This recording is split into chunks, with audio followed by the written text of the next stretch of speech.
মিন initial টর্কটা যে এত জোস, কমপ্লিট র পাওয়ার।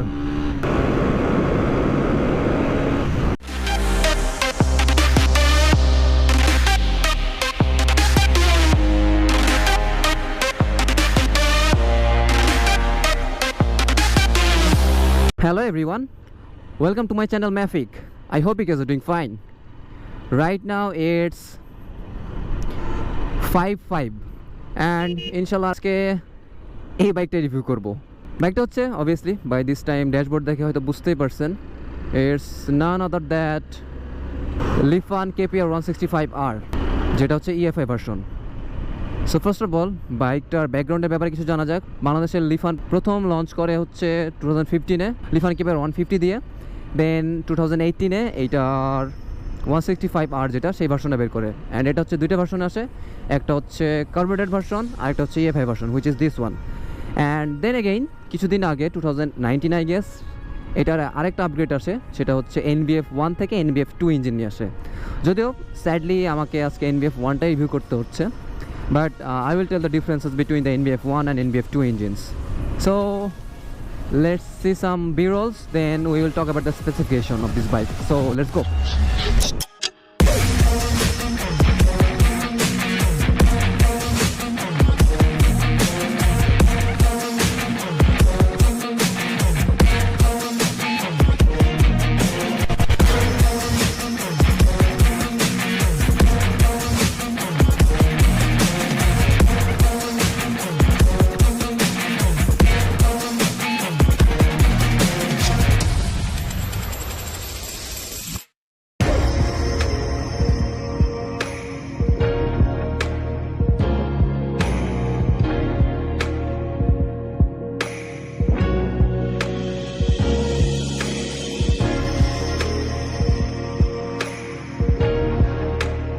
So this is the bike that you can see, Lifan KPR 165R.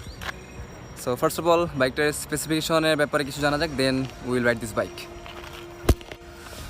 Alright, starting from the very front side, এটাতে হচ্ছে projection LED bulb use করা হয়েছে, which is believe me really good and দেখতে অনেক attractive লাগে, অনেক agile. Coming to the front suspension, এটাতে হচ্ছে 37mm টেলিস্কোপিক ফর্ক ব্যবহার করা হয়েছে। অ্যান্ড সামনে হচ্ছে ব্রেক হিসেবে আছে 300mm রাউন্ড ডিস্ক ব্রেক, যেটার ক্যালিপারটা হচ্ছে লিফানের ইনহাউস ক্যালিপার। যদিও সামনের চাকায় এটা হচ্ছে পরে টিমসনের টায়ার লাগানো হয়েছে, বাট এটারও tyre size same, and the tyre size is 90mm by 90 and rim size is 17 inch. Coming to the heart of this bike, it has 165cc 4-stroke 2-valve liquid cooled SOHC EFI engine. And from this liquid cooled engine, it can produce maximum power of 16.8 horsepower at 8000 rpms and maximum torque of 17 newton meters at 6500 rpms. এটার engine oil grade হচ্ছে 10W40 and the engine oil capacity is 1.2 liters. পেছনে এটাতে monoshock suspension use করা হয়েছে, and পেছনে break হিসেবে ব্যবহার করা হয়েছে 240mm একটা round disc brake. And sadly এটাতে কোনো ABS বা CBS নাই। Just like the front tyre, এটার পিছনের টায়ারটাও চেঞ্জ করা, but the tyre size remains the same. এটাতে পিছনের চাকার সাইজ হচ্ছে 120mm by 80 and rim size is 17 inch।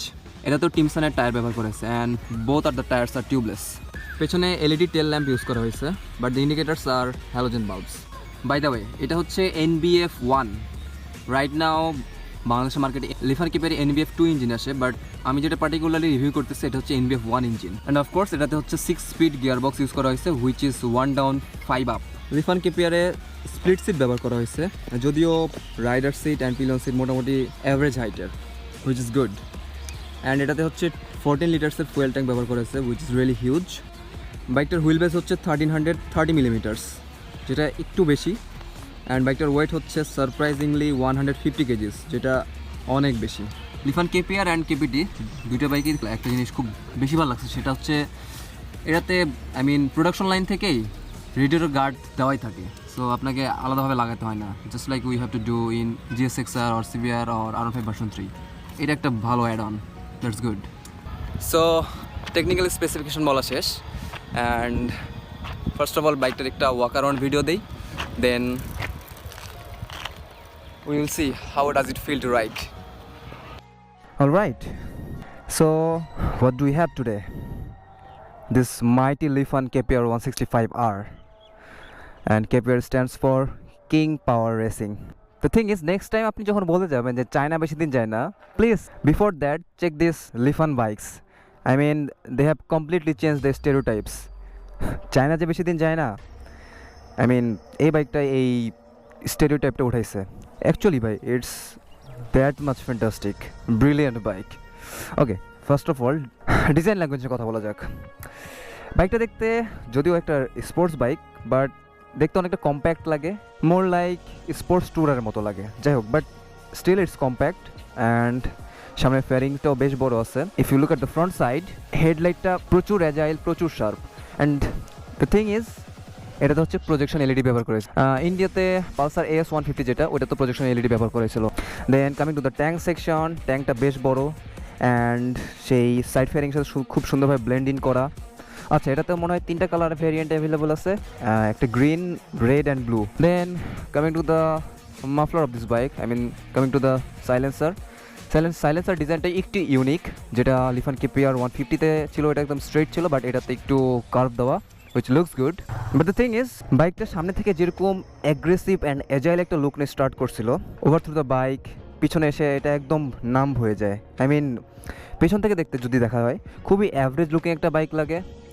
I mean মোটেও সামনের ডিজাইন ল্যাঙ্গুয়েজের সাথে যায় না। আই মিন কেমন যেন একটু খাপছাড়া লাগে। They should have revise the tail section of this bike, but other than that front লুকটা খুবই এজাইল। ডিজাইন ল্যাঙ্গুয়েজ নিয়ে আর কিছু বলার নাই। কালার কোয়ালিটি আমার কাছে মোটামুটি লাগছে, খারাপ না। বিল্ড কোয়ালিটি যথেষ্ট স্ট্রং আছে।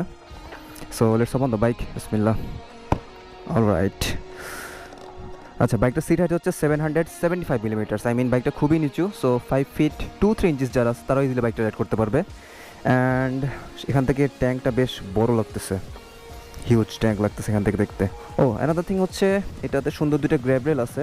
আই মিন লিফান KPT-তে যেটা দেখতে পাইতাম আমরা, সুন্দর বাঞ্জি কর্ড বাঁধার মতো সুন্দর জায়গা আছে দুইটা। আই মিন ট্যুরিংয়ের জন্য পারফেক্ট।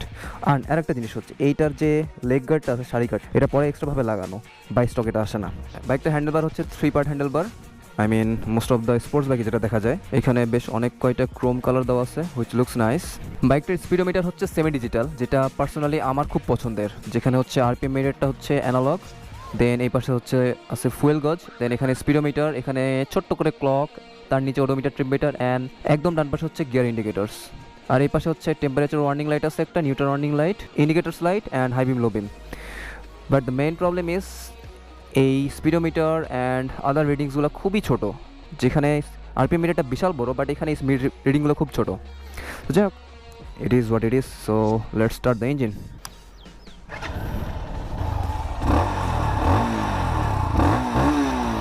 বাবা রে বাবা, 17 newton meter of torque stocking. ও আচ্ছা, বাইকটার সুইচ কোয়ালিটিগুলো আমার কাছে স্যাটিসফ্যাক্টরি মনে হয় না, it could have been better. So কোন দিকে যাওয়া যায়? এদিকে যাই। সো লেটস গো, বিসমিল্লাহির রহমানির রহিম। ভাই রে ভাই, what a great pull it was. Just look at the pull of this bike. My God, ভাই রে ভাই, কি অবস্থা ভাই, কি ইনসেন্ট টর্ক বাইকটাতে। My god, I mean first গিয়ারে আপনি যদি ফুল থ্রোটল দেন, it will literally rip you off. আচ্ছা, যেহেতু বাইকটা হচ্ছে NBF 1 ইঞ্জিন, সো অবভিয়াসলি এটার ক্লাচটা বেশ শক্ত, and so does the gear শিফটিংও যথেষ্ট হার্ড। NBF 1 অ্যান্ড NBF 2 এর মধ্যে কিছু পার্থক্য হচ্ছে, গিয়ার শিফটিংটা অনেক সফট হয় NBF 2-তে, দেন ক্লাচটা অনেক নরম, দেন হচ্ছে ক্লাচ কভারটা চেঞ্জ, অ্যান্ড পিছনে হচ্ছে 130 সেকশনের টায়ার ব্যবহার করা হয়েছে NBF 2-তে।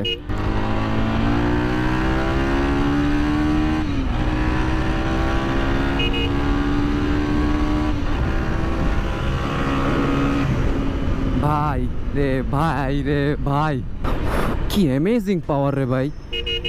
আই এম থ্রিল্ড ভাই, I am thrilled.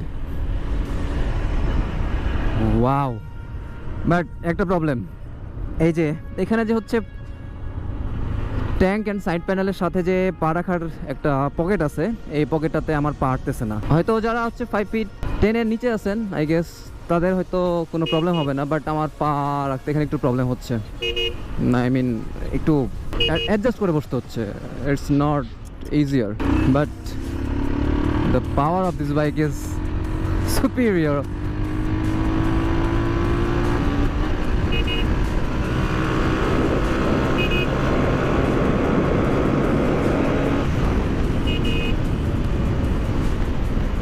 All right, insane power of this bike. This bike has got insane power. আচ্ছা, বাইকটার টর্ক হচ্ছে 17 newton metres, but the thing is it falls behind at top speeds because of its weight, massive weight. I mean 150 kgs, it's actually too much, right? এটার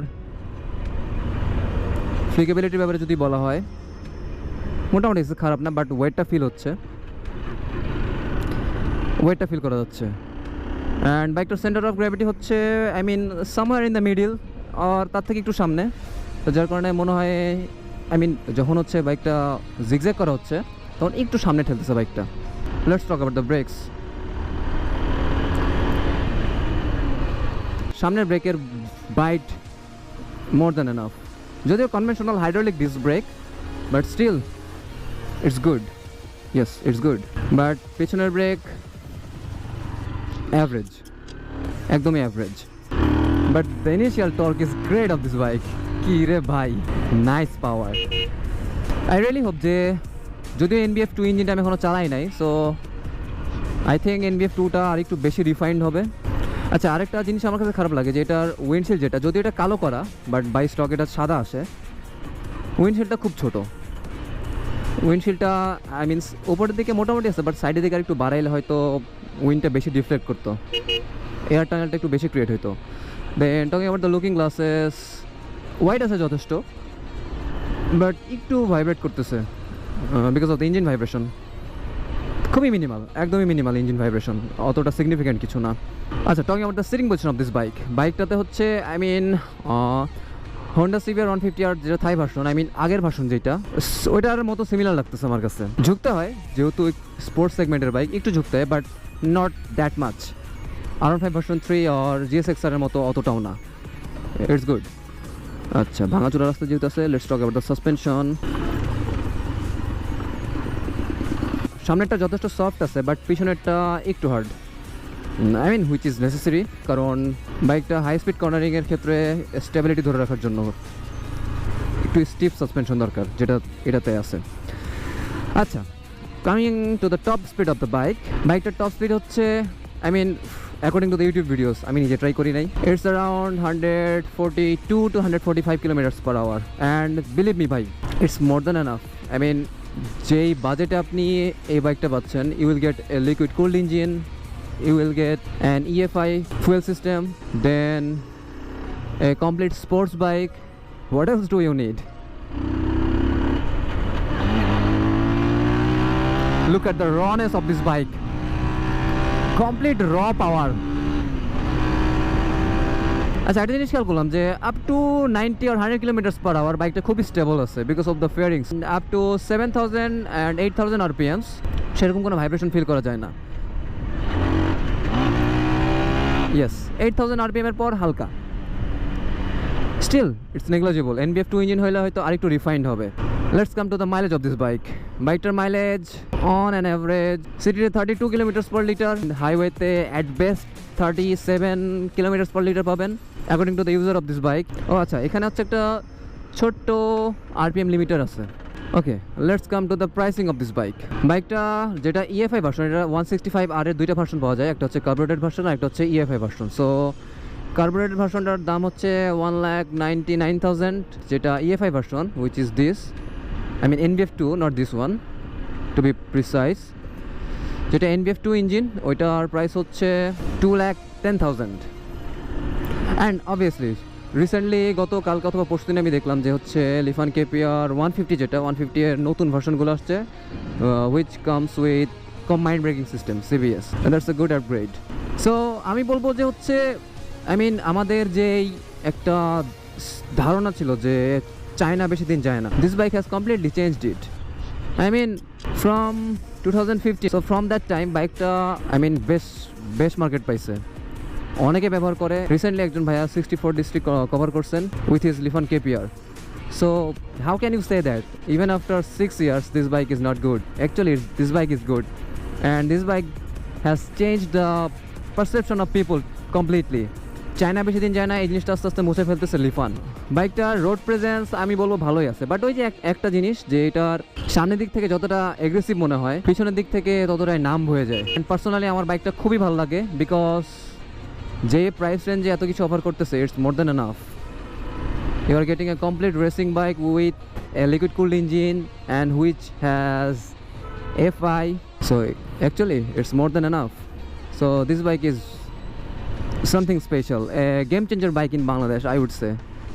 মোটামুটি বাংলাদেশে একটা game changer bike বলা যায়। আচ্ছা, বাইকটার কিছু কিছু জিনিস আমার কাছে একটু অপছন্দ লাগছে।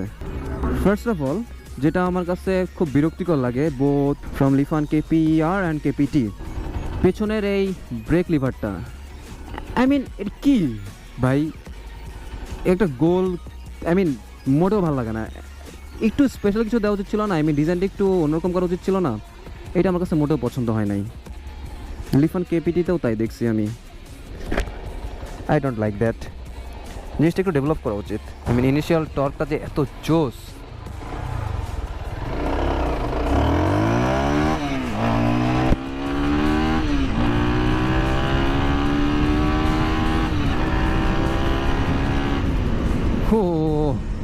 লিটারালি পুরো ধাক্কা মারে সামনে নিয়ে যায়, অস্থির। If you are looking a sports bike, complete sports bike, but your budget is tight, I think you can definitely go for this one. কারণ প্রথমে যেটা মানুষ বলতো যে চাইনিজ বাইক কেমন হবে, no, that doesn't go with Lifan KPR. Lifan সেই ট্রাস্টটা গেইন করছে বাংলাদেশের মার্কেটে, they are doing great. So I think মোটামুটি সব কিছু কভার করা ট্রাই করছি। So that's all for today from my side. Inshallah I'll be seeing on the next video. So till then, be happy and goodbye. Godspeed. আমি specially thanks জানতে চাই হচ্ছে রাতুল ভাইকে, আমার অনেক ক্লোজ একটা বড় ভাই, and from the very first time ভাই আমাকে অনেক অনেক সাপোর্ট করে। অ্যান্ড ভাইয়ের একটা চ্যানেল আছে, ভাইয়ের চ্যানেল নাম হচ্ছে entertainer Sadiq, so you can obviously check and subscribe his channel. Contents are very good. Thank you ভাই, থ্যাংক ইউ সো মাচ ভাই, বাইকটা জোর করে দিচ্ছে।